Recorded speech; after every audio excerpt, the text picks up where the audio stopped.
বনহাসির সময় বাঘের সাথে নর্তিতঙ্গার এই বনেতে এনেছিল নাটবাবুকার দল। বাঘের পেটে চলে গেল অঘোর মোড়ল বিনয়। গ্রামীণ সমাচার। মুখ্যমন্ত্রী মমতা ব্যানার্জির উদ্যোগে এবং পশ্চিমবঙ্গ দলিত সাহিত্য একাডেমির আয়োজনে কলকাতার নন্দনে অনুষ্ঠিত হয় 3 দিনব্যাপী দলিত সাহিত্য উৎসব, যেখানে পশ্চিমবঙ্গের বিভিন্ন জেলা থেকে আগত কবি সাহিত্যিকেরা অংশগ্রহণ করেন এবং বসে কবি সাহিত্যিক এবং সম্পাদকদের বইয়ের স্টল এবং মঞ্চে অনুষ্ঠিত হয় নানা ধরনের সাংস্কৃতিক অনুষ্ঠান। এছাড়াও রয়েছে ভারতের সংবিধান প্রণেতা বাবা সাহেব ডক্টর আম্বেদকর সহ অখণ্ড ভারতবর্ষের আইনমন্ত্রী যোগীন মণ্ডলের কর্মকাণ্ডের সংগৃহীত ছবি প্রদর্শনী। দলিত সাহিত্য একাডেমির সভাপতি মনোরঞ্জন ব্যাপারী বলেন, 2025 দলিত সাহিত্য একাডেমি অনুষ্ঠিত হচ্ছে 3 দিনব্যাপী, যেখানে পশ্চিমবঙ্গের বিভিন্ন জেলা থেকে আগত কবি সাহিত্যিকরা অংশগ্রহণ করেছেন। তিনি আরও বলেন, পশ্চিমবঙ্গের মুখ্যমন্ত্রী মাননীয় মমতা ব্যানার্জির উদ্যোগে দলিত সাহিত্য একাডেমি গঠিত হয়েছে, তাই ওনাকে অসংখ্য ধন্যবাদ জানাই। দলিত সাহিত্য একাডেমির সহ সভাপতি আশিস হীরা বলেন, দলিত সাহিত্য উৎসব মূলত 14 এপ্রিল থেকে 17 এপ্রিল অনুষ্ঠিত হয়ে থাকে, কিন্তু ওই সময়ে প্রচুর গরম থাকার কারণে অনুষ্ঠানকে এগিয়ে আনা হয়েছে। তিনি আরও বলেন, এবার 3 দিনের খুব সুন্দর অনুষ্ঠানে 250 জনের অধিক কবি সাহিত্যিকরা তাদের গল্প এবং কবিতা পাঠ করেছেন এবং 70টি পত্র পত্রিকার স্টল রয়েছে।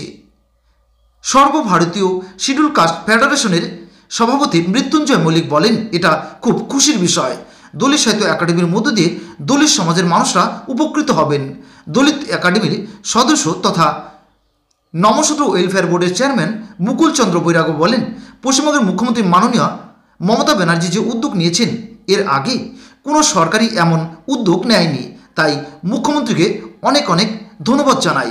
তিনি আরও বলেন, এই দলিত সাহিত্য উৎসবের মধ্য দিয়ে দলিত সমাজের মানুষরা তাদের শিক্ষা দীক্ষা এবং তাদের জনজীবনের উন্নতি ঘটার পাশাপাশি তাদের শারীরিক ও মানসিক বিকাশ ঘটবে বলে আমি মনে করি। এদিন উপস্থিত ছিলেন দলিত সাহিত্য একাডেমির সভাপতি মনোরঞ্জন ব্যাপারী, সহ সভাপতি ডক্টর আশিস হীরা, সদস্য অভিজিৎ মণ্ডল, লেখিকা কল্যাণী ঠাকুর, ডক্টর সমীর মণ্ডল, ডক্টর জীবন সরকার, লেখিকা মৌসুমী মণ্ডল, লেখক মলয় কুমার মাঝি সহ অন্যান্যরা। বিরুদ্ধে তারা যুদ্ধ করলো কাদের সাথে? 2025 দলিত সাহিত্য একাডেমি কি কি কর্মসূচি ছিল সেই বিষয়ে আমাদের যদি বলেন। আমরা গোটা পশ্চিমবঙ্গ থেকে 250 দলিত কবি লেখক আমরা তাদের আমন্ত্রণ করেছিলাম। 70 জন প্রকাশক তাদের আমরা আমন্ত্রণ করেছিলাম।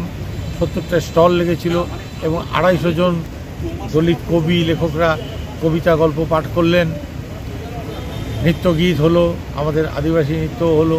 বলছিলাম, এই অনুষ্ঠান তো কয়েক বছর থেকে চলছে, কি মনে হচ্ছে দলিতদের সাহিত্যের সমৃদ্ধি কি ঘটছে দিনে দিনে? আপনার কি নজরে পড়ছে না? অবশ্যই ঘটছে।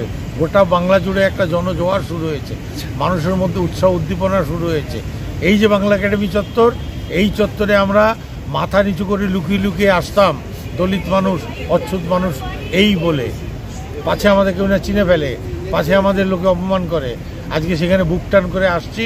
3 দিন ধরে আমরা এখানে দাপাল আমাদের বুকের উপরে, এটাই আমাদের জয়। বলছিলাম, এরা কার উদ্যোগেই দলিত সাহিত্য একাডেমি হয়েছে এবং কবে হয়েছে সেই বিষয়ে যদি। মাননীয় মুখ্যমন্ত্রী মমতা ব্যানার্জির আগ্রহে অনুগ্রহে সদিচ্ছায় 2020 সালে এটি প্রতিষ্ঠা হয়, স্থাপিত হয় এবং সেই থেকে আমাদের জয়যাত্রা চলছে। আগামী দিনও চলবে? অবশ্যই চলবে। আমরা চলে যাবার পরে যে নবপ্রজন্ম তৈরি হচ্ছে যারা, তারা এটাকে এগিয়ে নিয়ে যাবে। ধন্যবাদ। 2025 দলিত সাহিত্য একাডেমি অনুষ্ঠিত হচ্ছে নন্দন চত্বরে, সেই বিষয়ে কি বলবেন? এবারের যে সাহিত্য উৎসবটাই আমরা মূলত প্রত্যেক বছর করে থাকি 14 এপ্রিল থেকে 17 এপ্রিল, কিন্তু 17 এপ্রিল ওই সময়ে মূলত গরম থাকার কারণে আমরা একটু এগিয়ে নিয়ে এসেছি। এবারের অনুষ্ঠান 3 দিনে 250-রও অধিক কবি সাহিত্যিক তাদের গল্প কবিতা পড়েছেন। যারা প্যানেলিস্ট ছিলেন, অধ্যাপক, সাহিত্যিক, এরা কিন্তু সেই প্যানেলে অংশগ্রহণ করেছেন। বিশেষ করে বাবা সাহেব আম্বেদকর এবং দলিত মানুষের যে জয়যাত্রা এবং তাদের জীবনের যে কঠিন সংগ্রাম এই বিষয়ে বহু মানুষ এই প্যানেলে বলেছে। এর সাথে আরও একটি উল্লেখযোগ্য বিষয় হলো প্রত্যেক বছরের মতন এবছরও এই একাডেমি চত্বরে প্রায় 70টির কাছাকাছি দলিত সাহিত্যিক এবং সম্পাদকদের স্টল, লিটল ম্যাগাজিনের স্টল মানে আমরা দিয়েছি। সেখানে তারা বসেছেন, প্রচুর মানুষ এসেছেন।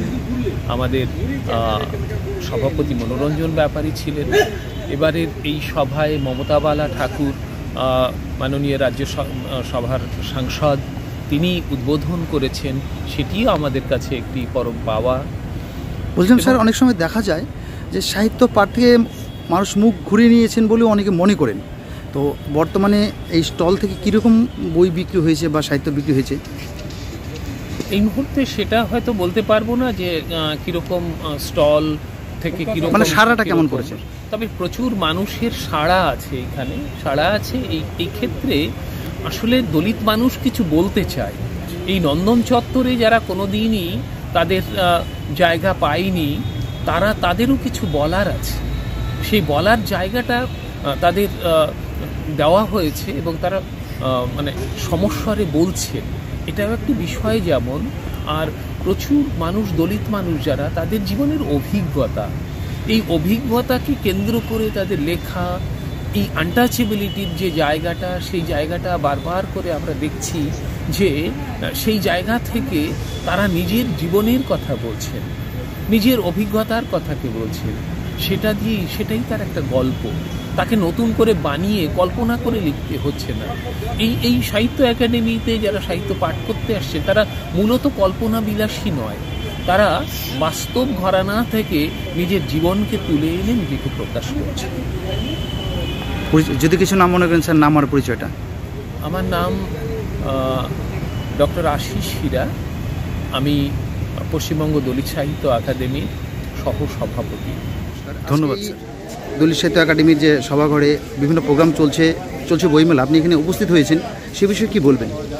এটা অত্যন্ত খুশির বিষয় যে এরকম একটা জায়গাতে বাংলা একাডেমি, এখানে পশ্চিমবঙ্গ সরকারের অনুমোদিত যে পশ্চিমবঙ্গ দলিত সাহিত্য একাডেমি, তার উদ্যোগে আজকে যে অনুষ্ঠান চলছে, এটা খুবই আনন্দের বিষয়। কারণ আমাদের দলিত সমাজ এর আগে এইভাবে এরকম জায়গাতে তারা এইভাবে করতে পারেনি। এবং সবথেকে বড় বিষয় হচ্ছে যে আজকে মহাপ্রাণ যোগেন্দ্রনাথ মণ্ডলের স্মৃতির প্রতি এবং তাকে যেভাবে এবং বাবা সাহেব ডক্টর বি.আর. আম্বেদকরের প্রতিকৃতি এটাকে স্থান পেয়েছে এবং বিভিন্ন দলিত সাহিত্যিকদের লেখা বই এখানে প্রদর্শনী হচ্ছে এবং মহাপ্রাণ যোগেন্দ্রনাথ মণ্ডল মঞ্চ, আধার রাতের ভরায় যে সমস্ত চলছে, সেই জায়গায় দাঁড়িয়ে অত্যন্ত খুশির বিষয়।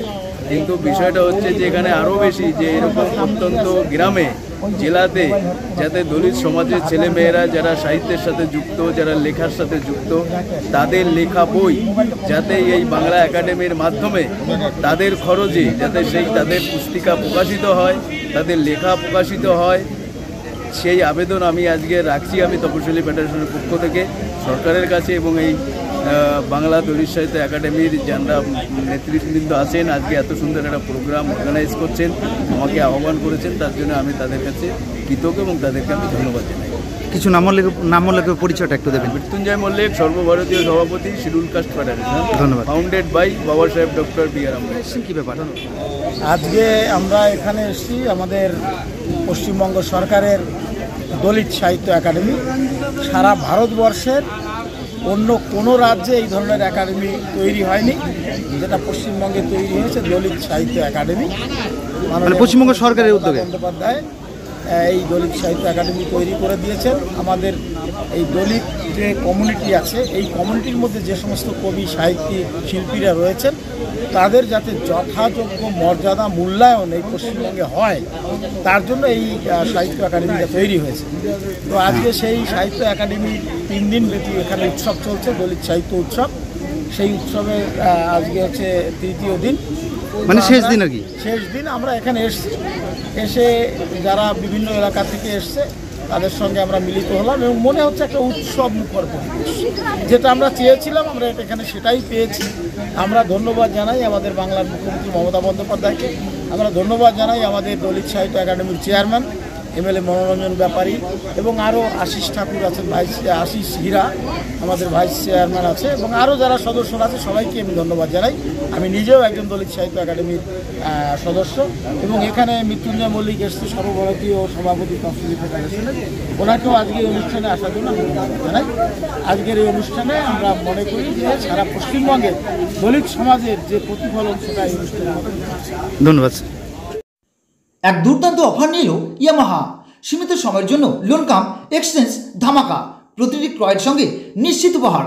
এক্সচেঞ্জ বোনাসে পাবেন 5,000 টাকা পর্যন্ত ছাড়, আর সামান্য ডাউন পেমেন্টে কিনতে পারবেন স্কুটার সহ মোটরসাইকেল। থাকবে প্রতিটি স্কুটারে ফুল ট্যাঙ্ক পেট্রোল এবং প্রতিটি মোটরসাইকেল ক্রয়ে 500 টাকার পেট্রোল। তাই বিলম্ব নয়, যোগাযোগ করুন হলদিবাড়ি ইয়ামাহা, দেশবন্ধু রোড, হলদিবাড়ি।